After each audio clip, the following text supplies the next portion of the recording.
us. And my guest right now is Andrea Smith, who is the co-owner of a company called Sidesaddle. But unfortunately, Sidesaddle is going to be closing up in the not too distant future. And Andrea Smith, thank you for joining us and being with us today. Hi, Jill. Thanks for having me. Hi. I don't know if you felt the earthquake, but a little bit of a jolt for people in Metro Vancouver. I did not feel the earthquake, but actually, it's a good little wake up call for me because you're feeling sorry for yourself or whatever, like, oh, my business is ending. But then an earthquake definitely gives a shift of perspective. It does. And I enjoy the play on words there as well. Again, no damage reported at this point, but we are staying tuned to Natural Resources Canada. Well, let's talk about what's happening with your business. Tell us about Sidesaddle, how long you have been where you are and what you do. Oh, we've been open for just about 10 years. We are a bike shop. Like if someone is thinking in their mind of, they have a mental picture of a bike shop, that's what we are. But we focus on women. Which is a great business model. And I know you've had a lot of support in the community, which is why so many people are very saddened to hear that you are going to be closing your doors. Yeah, it's definitely bittersweet. And it's been so wonderful to receive all the positive comments and love. My experience, and I think a lot of people feel this way, society has felt generally kind of peevish and grumpy since COVID. So you get so many negative Google reviews and grumpy people. So this upsurge of love has definitely put a little spring in my step and, the remaining team, our steps, as we get through these last weeks. And why did you decide then to close up shop? Our experience, it's just, I watched the hockey game last night with my brother and I was thinking about it, and it's, the cliches, I guess are cliches for a reason. It's death by a thousand cuts. It really has started to feel, especially since COVID, just like the ice is tilted. It's too many little different forms of adversity. And really, we summed it up. I mean, nothing's ever perfect. You always face adversity in small business or in any undertaking in life. But for us, it's just those three glaring issues of the lack of affordable housing for workers, and then also the expensive housing sucking our customers dry so they don't have any money to spend on anything else, including their bikes. And increasingly, the lack of access to health care. Our staff have had a real hard time accessing primary care or specialists, so we've had a lot of absenteeism and just ongoing where people are not at their best because they can't get the help that they need. And finally, just a general feeling that this shadow economy with money laundering and corruption is sucking the juice out of the real economy of like regular people just doing an honest day's work.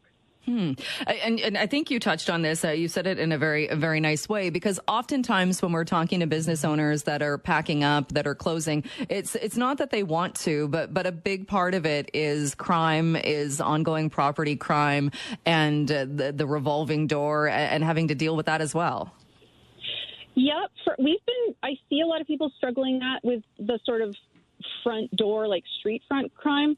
For us, it's more, we've been spared a lot of that. We haven't had a lot of problems with theft and stuff. For us, it's more just seeing regular people not having enough money to make ends meet. And meanwhile, a total lack of government action on dirty money in the economy that's driving the price of housing out of people's reach. So it's that sort of white-collar crime that goes completely unaddressed. I was actually looking up earlier, the Cullen Commission on Money Laundering from 2021. I was like, how many of those recommendations have been enacted? And very few. We're in 2025. It's been 4 years and very little action on that important file. Yeah, which maybe it sounds crazy to hear a bike mechanic talking about money laundering, but for me, that's what's pricing regular people out of their lives and their businesses in our city. Yeah, I don't think it's crazy to hear that at all. I think you raised some very valid complaints and concerns about that.